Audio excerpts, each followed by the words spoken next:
En el nombre del Padre, del Hijo y del Espíritu Santo. Amén. Ven, Espíritu Santo, y llena los corazones de tus fieles y enciende en ellos el fuego de tu amor. Envía tu Espíritu Creador y se renovará la faz de la tierra. Estamos estudiando el Catecismo de la Iglesia Católica, su tercera parte, la vida en Cristo, primera sesión, la vocación del hombre, la vida en el Espíritu. Capítulo tercero, la salvación de Dios, la ley y la gracia. Artículo tercero, la Iglesia, madre y educadora. Estamos ahora en el segundo apartado de este artículo, donde el Catecismo dedica 3 números al estudio del tema que tiene como título Los mandamientos de la Iglesia. El día de hoy vamos a profundizar en el número 2042. Recordemos, queridos amigos, que decíamos en la catequesis pasada que estos mandamientos de la Iglesia no los predica la Iglesia para hacer un llamamiento a los alejados. Sería un tremendo error que para acercar a los alejados suavizaríamos o tendríamos que suavizarles la exigencia que Jesucristo nos pide. No. Hablábamos de los mínimos, pero de los mínimos, no de los alejados, sino de los cercanos.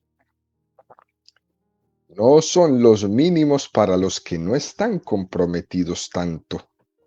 Sería un error plantear los sacramentos de una persona que no ha tenido un encuentro con el Señor, una primera conversión, plantearle estos mandamientos como tu camino, ¿no?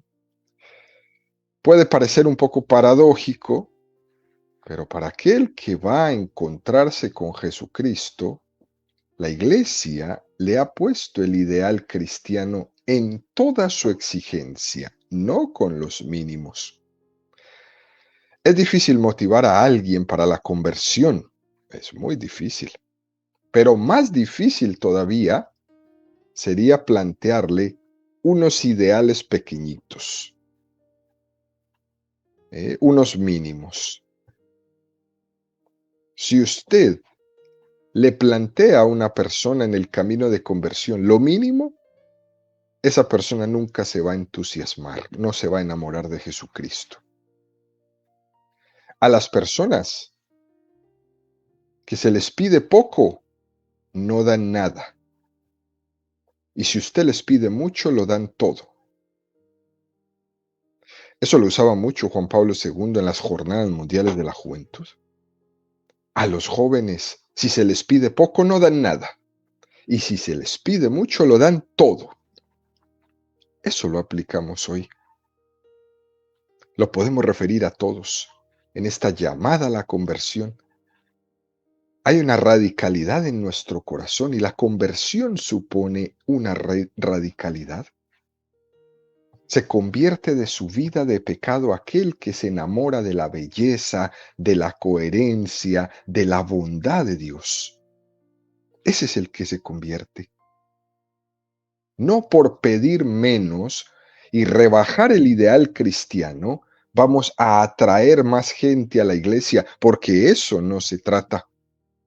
Se trata es de convertirse al Señor, no de llenar las parroquias de gente que no quiere convertirse.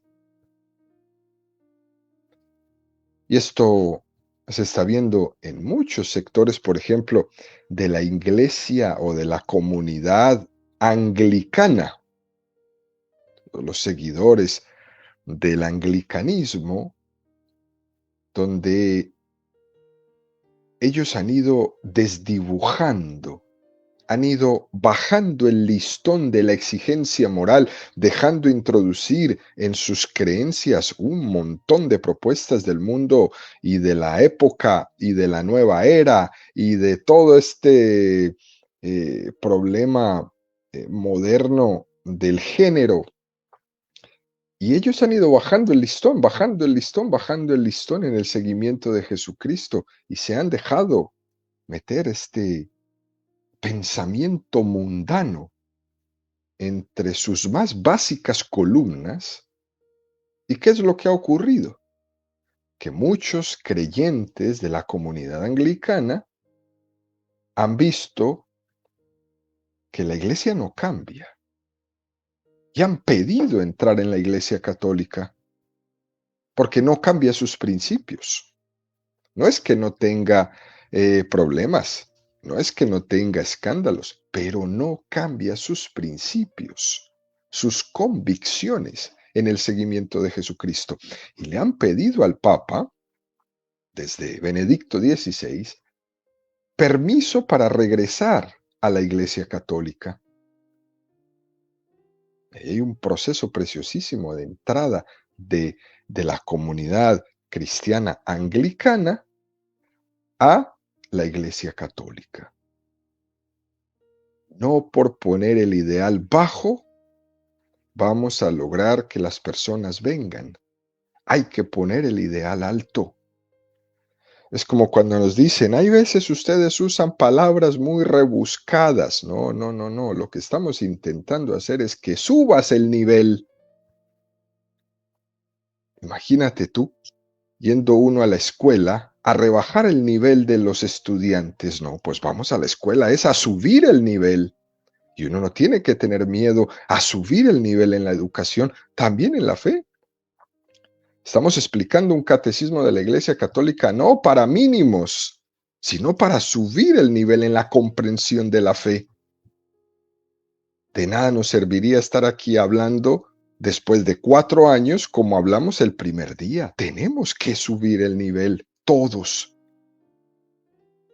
No busquemos los mínimos. No bajemos el listón. Al contrario, pongámonos en marcha al ideal más alto.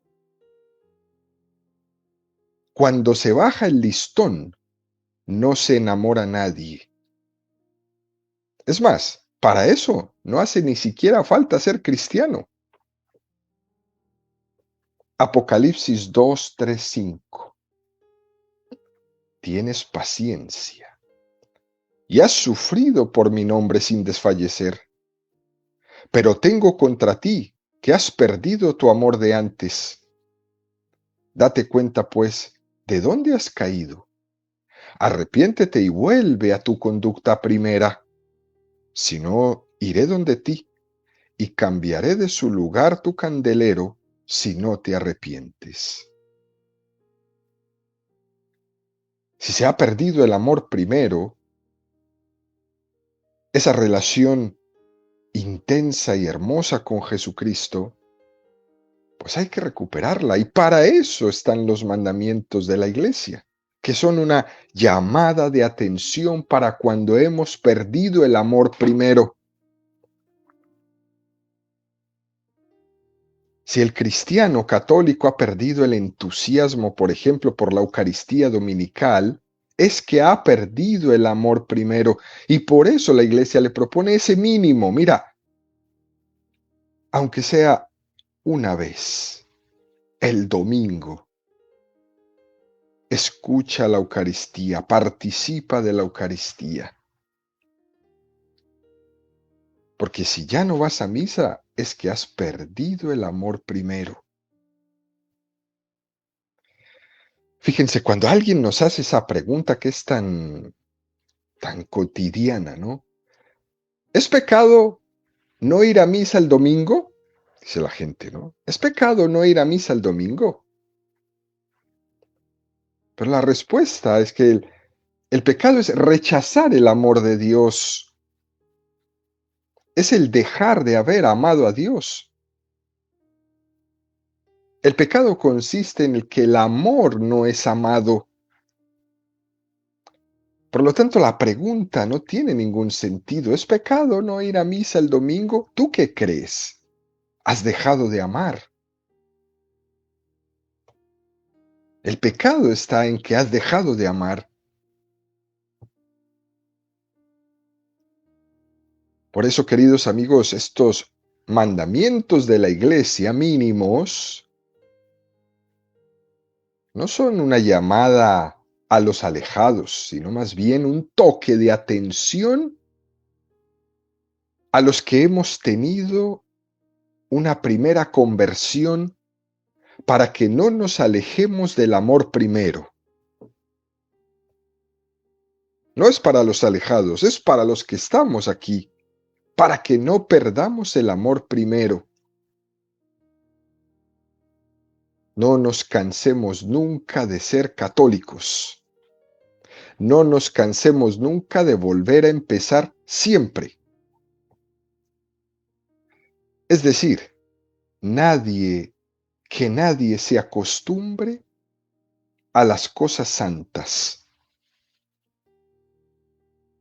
Que nos sintamos siempre como personas que no merecemos este regalo, pero que lo tenemos ahí como un don inmerecido. Eso es lo que nos viene a relucir estos mandamientos de mínimos en los mandamientos de la Iglesia. Luego el número 2042 continúa con el segundo mandamiento de la Iglesia que dice: confesar los pecados mortales al menos una vez al año. Asegura la preparación a la Eucaristía mediante la recepción del sacramento de la reconciliación que continúa la obra de conversión y de perdón del bautismo. Nos remite el catecismo a los cánones del derecho canónico 989 y también al 719. Fijémonos cómo este segundo mandamiento de la Iglesia, queridos amigos, trata de un mandamiento, de un mínimo en la forma de recurrir al sacramento de la reconciliación. El primer mandamiento nos decía oír misa entera todos los domingos y fiestas de guardar. El segundo nos dice mínimo confiesa los pecados mortales una vez al año. Y es muy curioso cómo la Iglesia va adaptándose a través de los tiempos. En los primeros siglos del cristianismo, la penitencia, la confesión, no se reiteraba. Solo se podía confesar uno una vez en la vida. Se le llamaba al sacramento de la penitencia el segundo bautismo o la segunda tabla de salvación, y solo era una oportunidad. Y esto provocó que una vez confesado, ya no podía volverse a confesar. Y eso hizo que este sacramento se retrasara y se retrasara cada vez más y más, hasta que la gente esperaba era el momento de la muerte. Porque los fieles tenían el temor, pues, de confesarse hoy, pecar después y ya no tener más oportunidad de confesarse. Y es por eso que entonces la Iglesia, a partir del siglo V, va a establecer una nueva normatividad donde ya el cristiano católico puede reiterarse en el sacramento de la penitencia, una y otra vez, cuantas veces lo necesite. Esto es un acomodamiento muy importante, porque nuestros antepasados suspiraban por poder confesarse más de una vez, por poder crecer en la gracia cada vez que acudían al sacramento de la confesión. Y curiosamente, hoy día la Iglesia, como madre y como pedagoga, pide a sus hijos que se confiesen más de una vez, o por lo menos una vez al año, de sus pecados mortales. Es un mínimo. La persona que vive enamorada de Jesús no se confiesa una vez al año, se confiesa cada vez que comete un pecado. Y cuando una persona que está enamorada de Jesús y vive su fe correctamente, mira que los otros nos confesamos una vez al año y que el mandamiento de la iglesia pide que uno por lo menos se confiese una vez al año de sus pecados mortales, la persona que está enamorada de Jesús dice, qué poquito es eso. Lo mismo que ayer decía la persona que está enamorada de Jesús, que dice, qué poquito es ir a misa solo el domingo, yo quiero ir a misa todos los días. Qué poquito es el domingo. Bueno, pues hoy, en este segundo mandamiento, la persona dice, qué poquito es confesarse una vez al año. Pero es un mínimo. Estos mandamientos de la iglesia lo que denotan es que la ley del mínimo esfuerzo hace aguas en nuestra vida, ¿no? Hace aguas en nosotros. Y por eso tiene que haber esa función maternal por parte de la iglesia para recordarnos la importancia de apreciar y recurrir a estos dones de Dios. Volvemos y decimos, es un semáforo en rojo que nos anuncia, que nos dice, hey, ¿qué está pasando contigo? Todo eso forma parte de la pedagogía de la iglesia que conoce a sus hijos, que conoce sus situaciones, que los está llamando, que les está constantemente tocando a la puerta. Tienes que estar en gracia con Dios. Lo mínimo es confiésate una vez al año. Luego dice este segundo mandamiento de la iglesia, confesar los pecados mortales al menos una vez al año. Pero el ideal no es una vez al año. El ideal cristiano es vivir en gracia de Dios todo el tiempo. Porque la cuestión es preguntarse que confesándome una vez al año, eso que es lo mínimo, entonces cuando peque nuevamente, ¿voy a pasar el resto del año viviendo en pecado hasta que el próximo año vuelva y me confiese? Pues no. Eso no tiene ningún sentido. Y se puede entender que esa confesión no está bien hecha, o que está hecha sin un sincero arrepentimiento. El mínimo me recuerda que lo debo de hacer, pero debo de acceder cada vez que lo necesito. Recuerdo un lema que leí en unos ejercicios espirituales que decía, viviré habitualmente en gracia de Dios y si caigo me levantaré. Viviré habitualmente en gracia de Dios y si caigo me levantaré. Ese es el ideal. Ese es el ideal cristiano alto. Vivir en gracia de Dios todo el tiempo. No solo pecando y confesándome, pecando y confesándome. No, no, no. Esa oportunidad la tengo, pero es que el ideal grande es vivir en gracia de Dios todo el tiempo. La iglesia nos pone este mandamiento para tocar nuestros corazones a la llamada de Cristo crucificado y resucitado, para prender ese semáforo en rojo. Como si nos dijera, mira que estás en pecado. Ahora confiésate. Vete a recoger en el confesionario los frutos de la pasión de Jesucristo, porque Cristo ha muerto por ti. Ve por los frutos, están ahí en el confesionario. Y lo hizo porque te ama.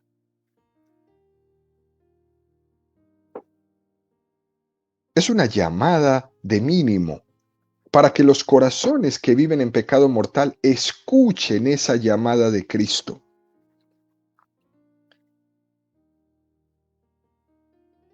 Bastaría con una confesión perfecta para ganar el cielo.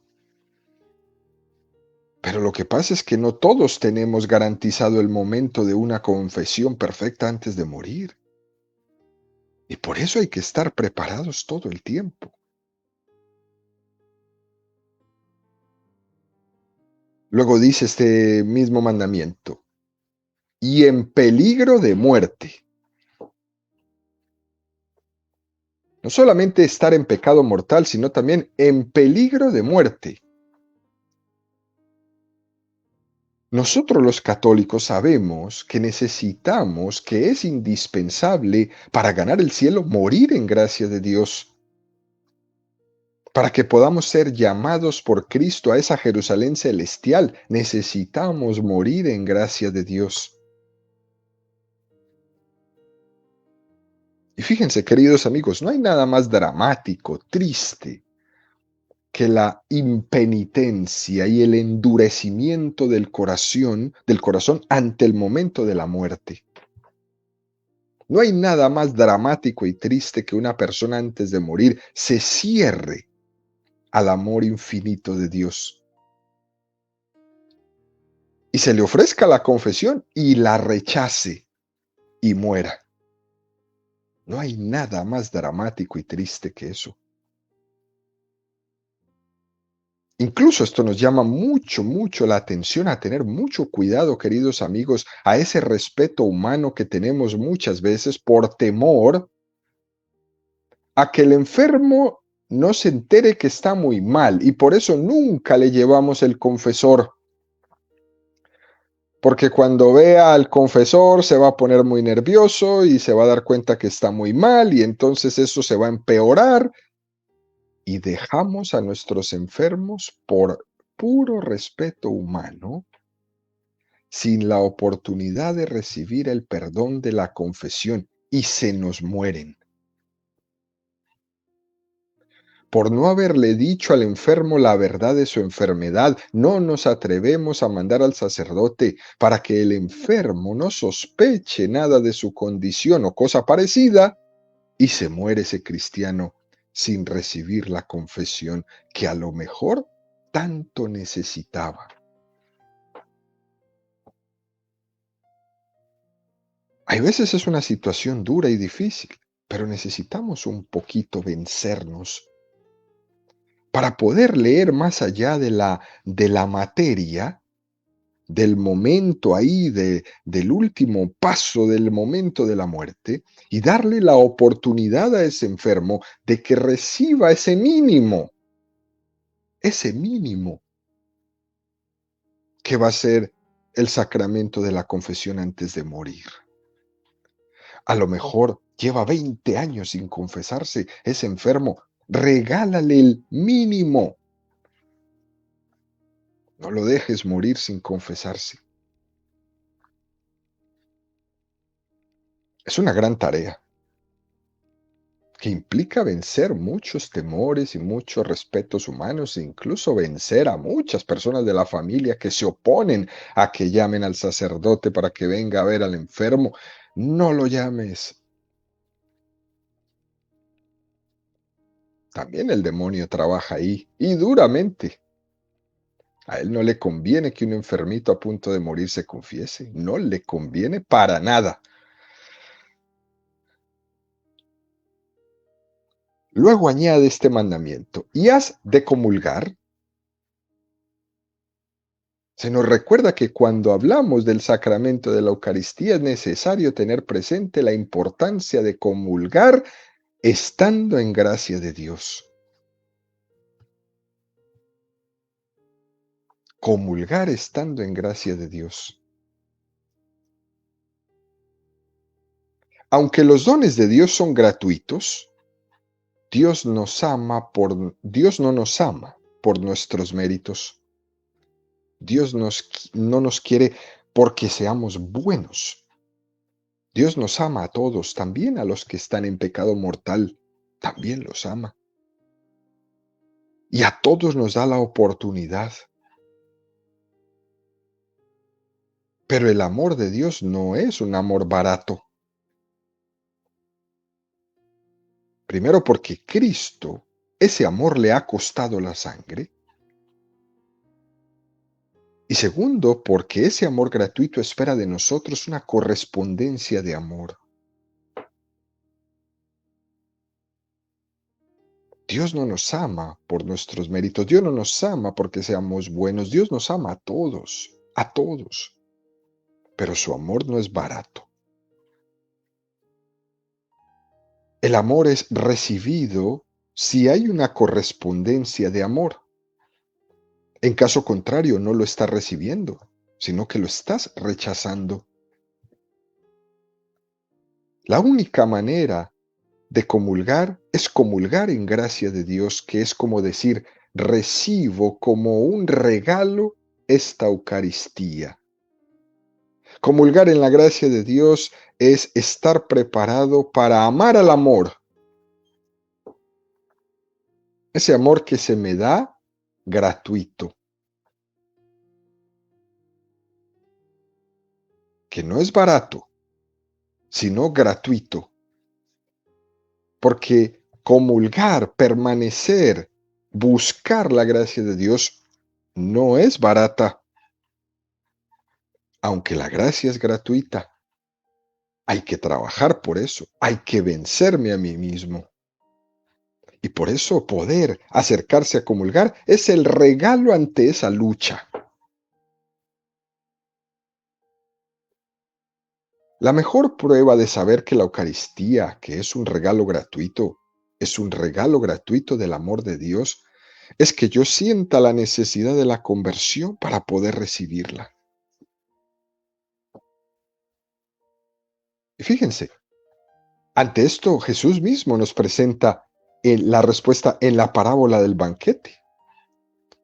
Recordemos ese rey que invita al banquete y todos los comensales, todos los invitados empezaron a excusarse, que no podían ir, que no podían ir. Y el rey dijo al final, salid a los caminos y a todos los que veáis, pobres, vagabundos, lisiados, a todos invitadlos al banquete. Y así lo hicieron. Y se llenó el banquete de comensales. Pero pasando por ahí, por las salas, vio el rey, descubrió que entre los pobres que habían invitado, había uno que había llegado al banquete sin traje de fiesta. Y le dijo, amigo, ¿cómo has entrado aquí sin traje de fiesta? Ahí está la respuesta. La Eucaristía es un don gratuito, pero se pide que nuestra conciencia sepa esa gratuidad. Y por tanto se pide esa conversión interior, que vayamos vestidos con el traje de la gracia.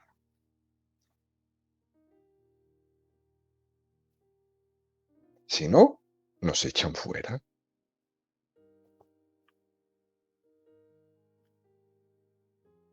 Damos un paso más. En este número 2042 nos presenta el tercer mandamiento de la Iglesia, que tiene que ser pues una consecuencia del segundo. Recibir el sacramento de la Eucaristía, al menos por Pascua de Resurrección. Garantiza un mínimo en la recepción del cuerpo y la sangre del Señor en conexión con el tiempo de Pascua, origen y centro de la liturgia cristiana. Y nos refiere este número del catecismo en esta parte a dos cánones del Código de Derecho Canónico, el canon 920 y 708. El sacramento de la Eucaristía, como ya lo hemos estudiado durante tanto tiempo, cuando el catecismo nos explicó los sacramentos, es un sacramento fundamental para nuestra salvación. Jesús lo dijo en el Evangelio, Juan 6:53, el que come mi cuerpo y bebe mi sangre tiene vida eterna, y yo lo resucitaré en el último día. Hay una relación directa entre la recepción de la Eucaristía y la resurrección a la vida eterna, porque nosotros comulgamos el cuerpo resucitado de Jesucristo. El que come mi cuerpo y bebe mi sangre tiene vida eterna, y yo lo resucitaré en el último día. La gracia de esa resurrección la recibimos en nuestra carne mortal. Por eso este mínimo que nos pide la Iglesia es fundamental, recibir el sacramento de la Eucaristía al menos una vez al año en tiempo de Pascua.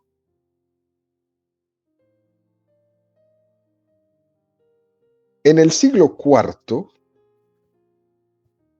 un monje llamado Sanefrén decía esta expresión tan maravillosa: cuando Adán y Eva mordieron el fruto del árbol del bien y del mal, estaban mordiendo la muerte espiritual que estaba escondida en el fruto.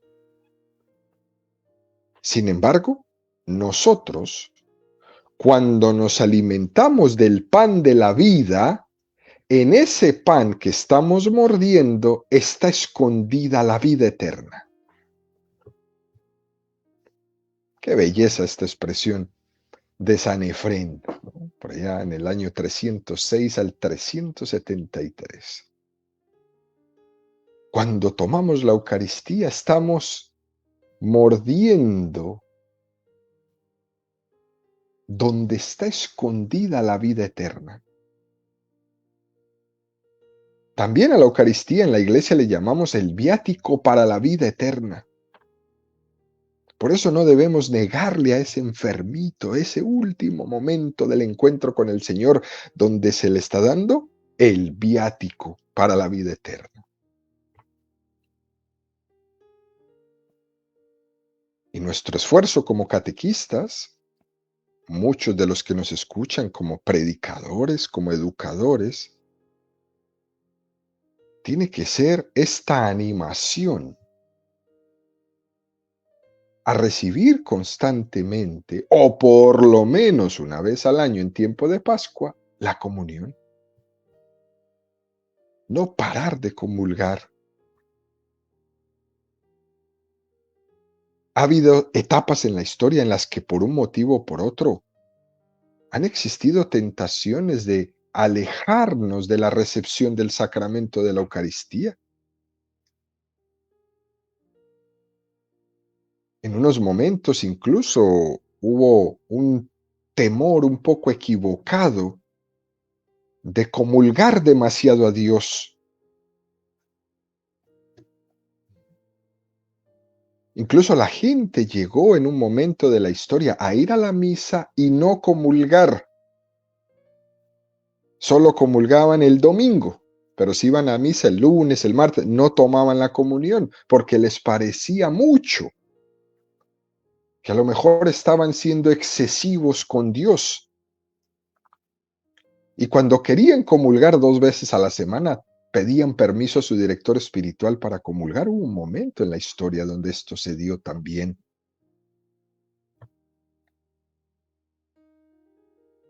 Y parte de eso,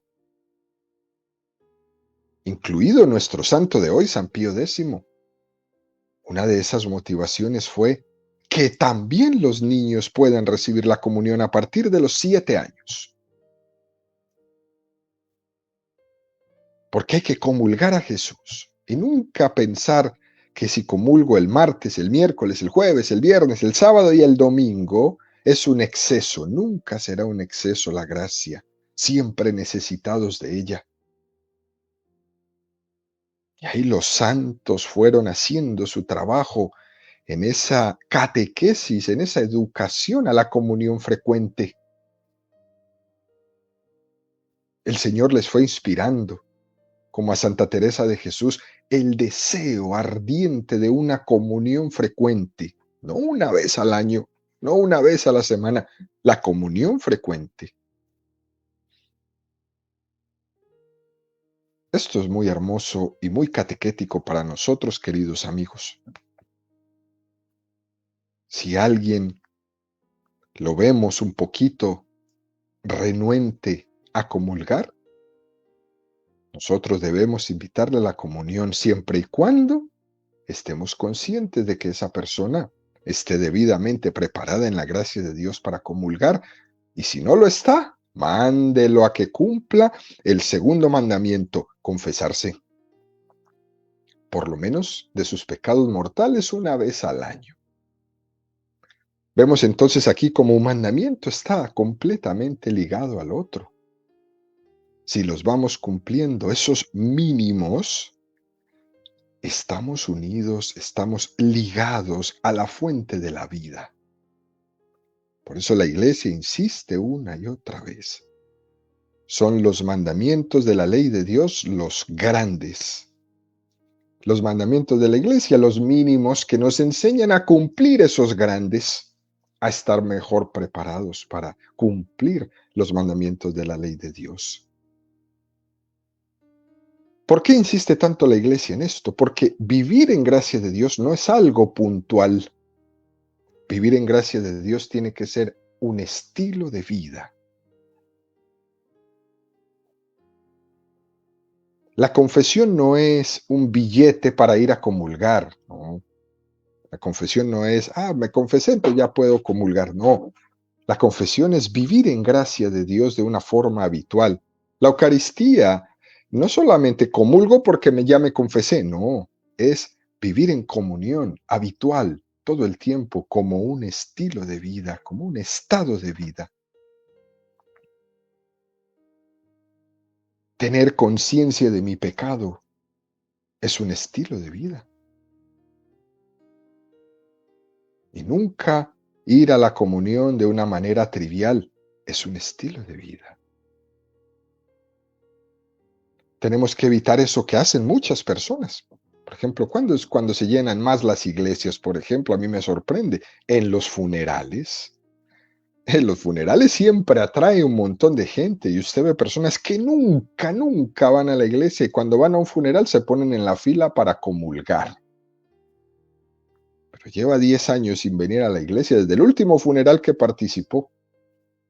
Y ahí está para tomar la comunión. A lo mejor no está preparado para tomar la comunión, pero no tiene conciencia de ello. Quizás no ha cumplido ninguno de los mínimos. No va a misa, a escuchar misa entera el domingo, tampoco se confesó mínimamente sus pecados mortales una vez al año, tampoco comulgó en la Pascua, pero ahí está en el funeral en la fila para recibir la comunión.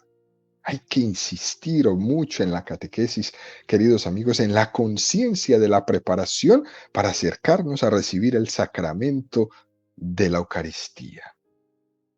La Iglesia en su pedagogía de mamá, de educadora, nos pide por lo menos que nos acerquemos a comulgar en la Pascua de Resurrección una vez al año con la debida preparación en la reconciliación. Y esto sin duda alguna nos puede ayudar a ir haciéndolo más cotidianamente, tanto la confesión como ir a misa los domingos y tomar la comunión, sin duda alguna,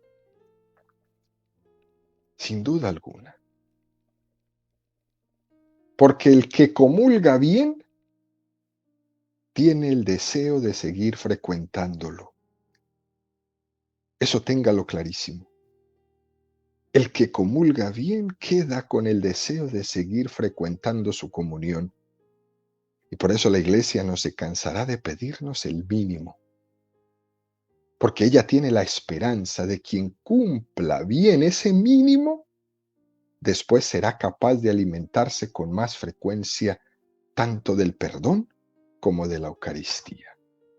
Por eso, queridos amigos, en conclusión, el día de hoy, el amor de Jesucristo nos pide cercanía y nos pide continuidad.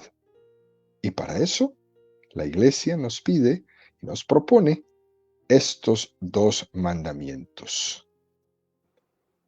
Acceder a la reconciliación para el perdón de nuestros pecados mortales, por lo menos una vez al año, y comulgar por lo menos una vez al año en el tiempo de Pascua de Resurrección.